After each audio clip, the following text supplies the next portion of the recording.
11,600 years ago, hunter-gatherers supposedly living in primitive conditions carved 200 limestone pillars, each weighing up to 20 tons.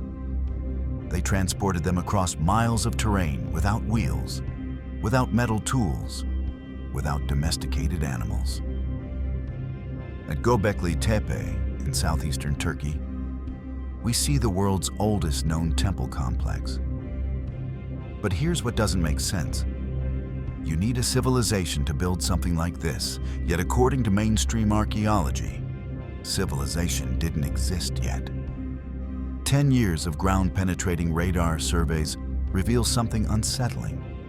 Göbekli Tepe represents only 5% of the actual site. The remaining 95% lies buried, untouched, since the builders intentionally filled it with debris. Analysis of that fill material shows organized, methodical backfilling across decades.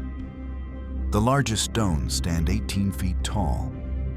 Quarry marks 3 miles away match the limestone composition exactly. Transport alone required coordinated teams of 500 people minimum, according to engineering studies from the German Archaeological Institute. The carvings show animals from across different climate zones, African fauna mixing with Arctic species. This suggests either extensive trade networks or something we're not seeing in the timeline. Stone tools found at the site date to 9,600 BCE. The megaliths themselves date to 9,500 BCE through radiocarbon testing of organic material in the mortar. That's 6,500 years before Stonehenge. 7,000 years before the Egyptian pyramids, at a time when humans supposedly hadn't invented pottery yet. Before we continue, comment below. What part of the world are you watching this from right now? United States, United Kingdom, Australia, somewhere else? Drop your location in the comments. I want to see how global this question has become. Mainstream archaeology tells us civilization emerged around 3,500 BCE in Mesopotamia. Agriculture started around 10,000 BCE. Between those dates, we supposedly see a gradual progression: wild grain collection, then cultivation, then permanent settlements, then complex societies. Göbekli Tepe doesn't fit that model. It appears fully formed with no primitive precursors. The site displays advanced astronomical knowledge. Pillar 43 in Enclosure D depicts a comet impact scene that matches astronomical records from 10,950 BCE, according to research published in Mediterranean Archaeology and Archaeometry Journal. The constellation patterns carved into the stone align with celestial positions from that exact period. Someone was tracking and recording astronomical events with precision. Then there's the construction sequence problem. The oldest structures at Göbekli Tepe are the most sophisticated. Layer 4, the deepest and earliest layer, contains the finest stonework, the largest pillars, the most complex circular enclosures. As you move up through time, the quality degrades. Layer 3 shows cruder construction. Layer 2 becomes almost primitive by comparison. This inverts everything we know about technological development. Skills should improve over time, not decline. If you're hearing this evidence for the first time, hit that like button immediately. It signals YouTube's algorithm to push this content to others questioning the mainstream timeline. Pause right now and like this video. Here's what we can prove through geological and archaeological evidence. The builders possessed detailed knowledge of stone properties. They understood load-bearing mechanics. They could organize labor forces numbering in the hundreds. They maintained these projects across multiple generations. They had reasons to build that required abstract thinking, symbolic representation, and shared belief systems complex enough to motivate decades of coordinated effort. Enclosure D contains the most elaborate pillars. The T-shaped megaliths feature carved arms, hands, and belts with foxtail ornaments. These aren't crude stick figures. The proportions show anatomical understanding. The relief carvings demonstrate depth perception and three-dimensional spatial awareness. Archaeologist Klaus Schmidt spent 20 years excavating the site before his death in 2014. His final interviews acknowledged the sophistication exceeded anything we'd expect from hunter-gatherers. The animal carvings present another problem. We see foxes, snakes, scorpions, wild boars, gazelles, aurochs, and waterbirds. Some species depicted shouldn't exist together in the same ecosystem. The climate models for 9600 BCE suggest a transitional period between Ice Age and warming. Yet the fauna mix indicates knowledge spanning different climate zones and time periods. Either extensive travel networks existed, or the builders inherited knowledge from an earlier tradition. Ground-penetrating radar, completed in 2018, mapped at least 20 additional circular enclosures still underground.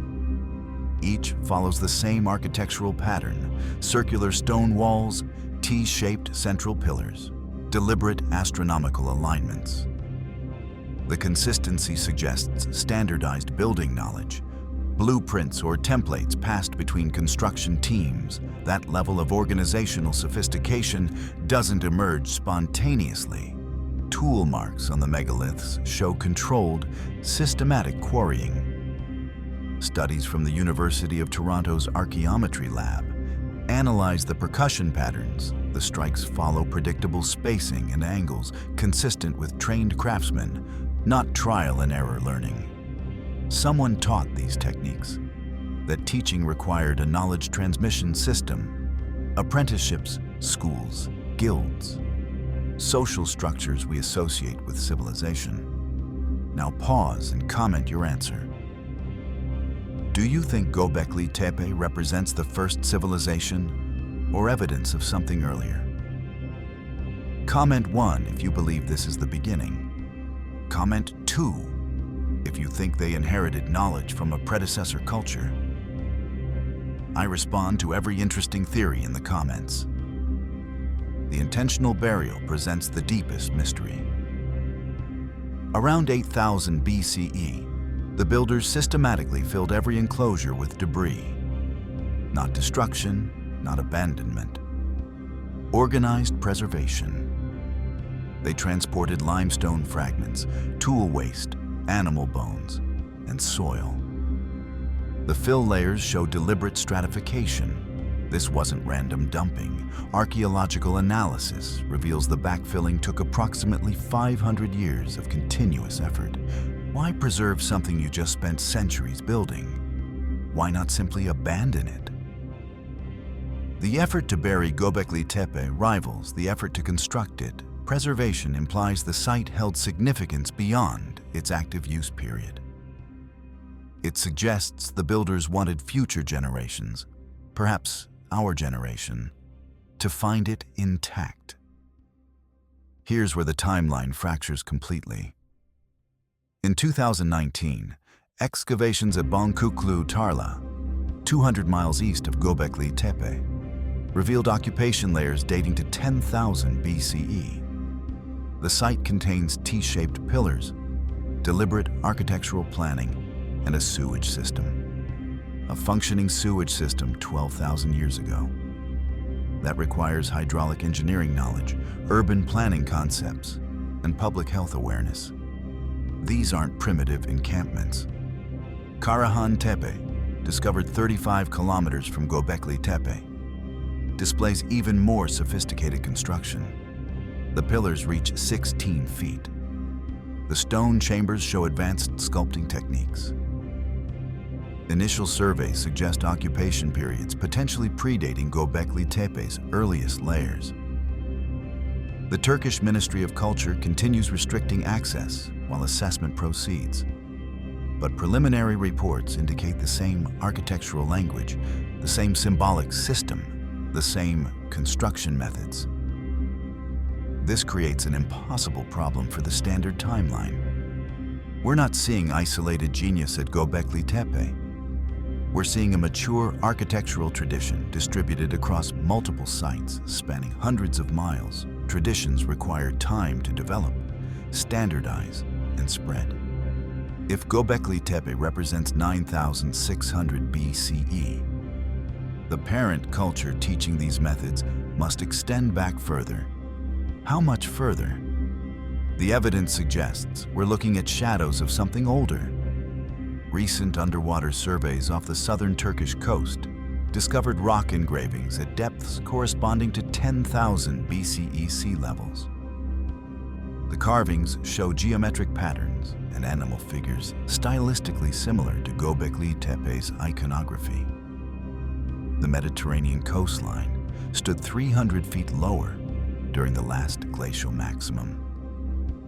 Thousands of square miles now underwater were habitable terrain. If settlements existed along those ancient shores, we've lost them beneath 400 feet of sea level rise that occurred between 15,000 and 8,000 BCE. Climate records from ice core data show the Younger Dryas impact period beginning 10,950 BCE. Temperatures dropped 15 degrees Celsius. Within decades, the event triggered massive ecological disruption across the northern hemisphere. Megafauna extinctions, forest die-offs, glacial readvancement. Then around 9,700 BCE, temperatures rebounded equally fast. That climate whipsaw coincides precisely with Göbekli Tepe's construction phase. What if Göbekli Tepe wasn't the beginning? What if it represents survivors rebuilding after catastrophe? The intentional burial begins making sense through this lens. The builders preserved their most important structures because they'd already lost something larger.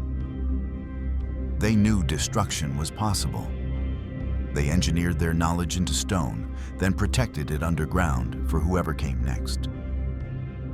The skill regression visible in the archaeological layers supports this interpretation. The finest work appears first because the earliest builders possessed inherited expertise. As generations passed and original knowledge holders died, subsequent builders worked from memory, from incomplete training, from degraded understanding. By 8,000 BCE, when burial operations concluded, the tradition had expired. The why behind the construction was forgotten even as the what remained visible. Mainstream archaeology struggles to explain this pattern. Standard models predict gradual improvement. Crude early attempts evolving into refined later work, Göbekli Tepe inverts that expectation completely. The German Archaeological Institute acknowledges the anomaly, but frames it as unique rather than symptomatic. They resist broader implications because accepting a predecessor culture requires rewriting the entire Neolithic revolution timeline. But Göbekli Tepe isn't isolated anymore. Boncuklu Tarla, Karahan Tepe, Sayburç, Harbetsuvan Tepesi, and at least a dozen smaller sites across southeastern Turkey share the same architectural vocabulary. Each contains T-shaped pillars. Each shows sophisticated astronomical alignments. Each displays the same animal iconography. The geographic distribution spans 200 miles. That's not coincidence. That's cultural transmission across an organized network. Could 10,000 BCE humans have possessed this capability? We know from genetic evidence that anatomically modern humans existed for 100,000 years prior. Intelligence didn't suddenly activate in 9,600 BCE. The standard narrative requires us to believe humans wandered as small bands for 90,000 years, then spontaneously invented complex society, agriculture, monumental architecture, and astronomical science within a few centuries. That timeline compresses impossibly. What if the compression is our error? What if the evidence we've recovered represents not the first civilization, but the first one that survived intact? Everything earlier was coastal, now submerged. Everything built with organic materials, now decomposed. Everything in regions glaciers later scoured clean, now erased. Göbekli Tepe survives because someone deliberately ensured its survival through burial. The broader pattern extends beyond Turkey. Gunung Padang in Indonesia shows possible construction layers dating to 9000 BCE. Poverty Point in Louisiana displays earthworks from 3700 BCE, with astronomical alignments and construction sophistication inexplicable for supposed hunter-gatherers. The Sphinx water erosion debate continues, with geological evidence suggesting much older origins than 2500 BCE. Underwater structures off the coast of India, Japan, and Cuba remain controversial but unstudied. Each case battles the same institutional resistance Göbekli Tepe initially faced. The evidence doesn't prove a lost advanced civilization on par with our own.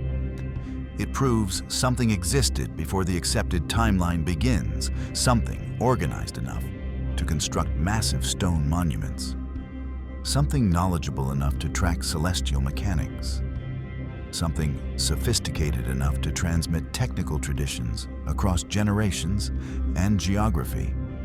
Whether you call that civilization or something else becomes semantic debate. The questions remain unanswered because we've barely started asking them. 95% of Göbekli Tepe stays buried by choice. The Turkish government limits excavation to preserve remaining structures. Most underwater zones from the post-glacial flooding period remain unexplored. We've surveyed perhaps 1% of potential sites. The evidence already discovered challenges everything. What remains hidden could overturn it completely. If this evidence compels you, subscribe to this channel. That's how YouTube knows to recommend these investigations to others questioning the mainstream narrative. The algorithm rewards engagement. Every subscription expands reach. Hit subscribe right now. Subscribe.